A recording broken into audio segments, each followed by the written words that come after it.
Now, here's the second law that changed my life forever in network marketing. I learned the law of sowing and reaping. And in the law of sowing and reaping is also the story of the law of averages. Jot this down. The story of the sower comes from the Bible. I'm an amateur on the Bible, but this is such a useful story. Here's what the story says. And take the notes because the drama's in the details. The sower was ambitious. Evidently, he was ambitious. When you read the whole story, you'll conclude, yes, this was an ambitious sower. Here was number two. He had excellent seed. The sower who sowed the seed had excellent seed. And the excellent seed can be an excellent opportunity, an excellent product, an excellent story. So we've got an ambitious sower with excellent seed. But now here's the rest of the details of the story. For your information, for the drama of your life, so you can understand things better. Learning some of this is how I got rich by age 31. Okay. Number one, it says the sower goes out to sow the seed, but the first part of the seed falls by the wayside and the birds get it. So jot this down. The birds are going to get some of the seed. The birds are going to get some of the seed. Now you say, well, Mr. Rohn, what does that mean? Well, I invite John to come to a meeting. He said he'd be there Tuesday night. Tuesday night I show up, John isn't there. I say, John, I wonder why John didn't make it. Now I know the answer. The birds. The birds. John had this great idea of coming to the meeting to look at an opportunity, and somebody stole it and said, you're not going to go see network marketing. And he says, well, maybe not. So have you jotted that down now? The birds are going to get some. Now, when the birds get some, you've got two options. Number one is to chase birds. And say, well, let me get a hold of the person that talked him out of coming to the meeting. I'll tear him a new page. But I wouldn't do this. Here's what happens if you go chasing birds. You leave the field. If you go chasing birds now, you leave the field, which is going to distract from your future, not add. So you can't chase birds and try to straighten this stuff out. Here's what it is. It's just one of those things. And here's the best comment when things are a little disappointing. Isn't that interesting? You just have to say, I thought sure he would be there. He promised me. He promised me. But I know it was the birds. And you just have to say, isn't that interesting? Now, here's the rest of the story. It says, the sower kept on sowing. See, that was the secret to his success. He kept on sowing. And if you keep sowing, you can sow more than the birds can get because there aren't enough birds. If you keep sowing, there are some birds, but there's not enough. Because the law of averages will work for you. My mentor taught me, he said, you know, Mr. Rohn, there's only 9 or 10 real nasty, miserable people in the whole world. Now, he says they move around a lot, you know, and you're liable to... You'll bump into one once in a while.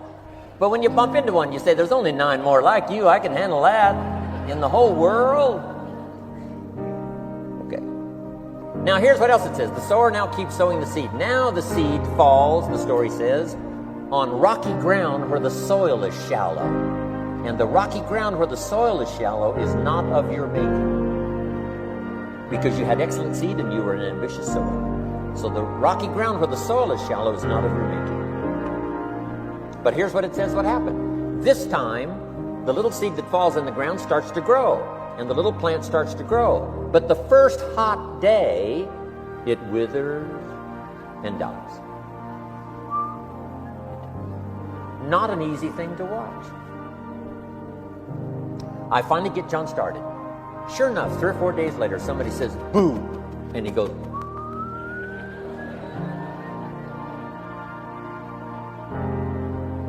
he's gone. Doesn't show up at the second meeting. And I say, I thought, sure, John had lasted. What happened? Jot this down. The hot weather is going to get some. And this is not of your making. Here's what you must say when that happens. Isn't that it?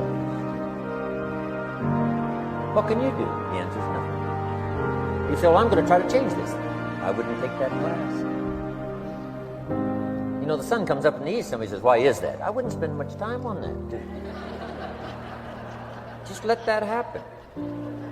Don't go for this why stuff. I'm giving you the answers here. The answers is in the structure and the consequences and in the deal. The answer is in the deal. Anything beyond that is not worth studying. You say, well, how come some just last a little while? I wouldn't sign up for that class. Here's the answer. Some don't stay. You just have to jot that down. And when some leaves, you say, that's one of those that don't stay. Now you know what category to put them in. And you can't solve this now. It's like rearranging the seasons. You can't fool with that.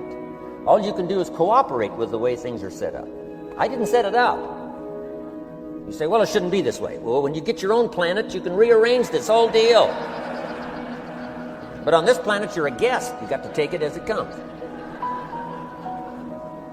Now, here was the secret to the ambitious sower with good seed. It said he kept on sowing. Now, here's what he had to do to keep on sowing.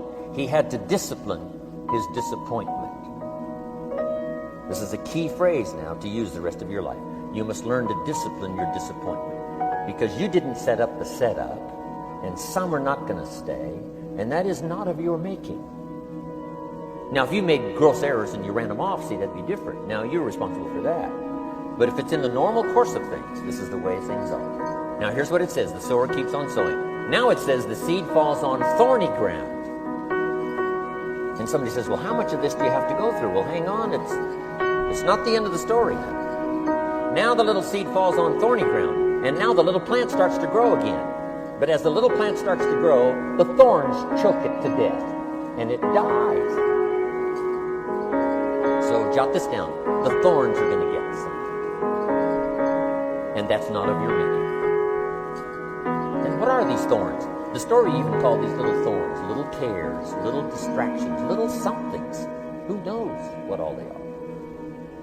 I said, John, we had a meeting last night. You weren't here. John says, well, I can't make every meeting. I say, why not? You're part-time. He said, well, the screen door came off the hinges. And you just can't let your house fall apart. You got to take some time and fix things up. And I can hear the thorn going.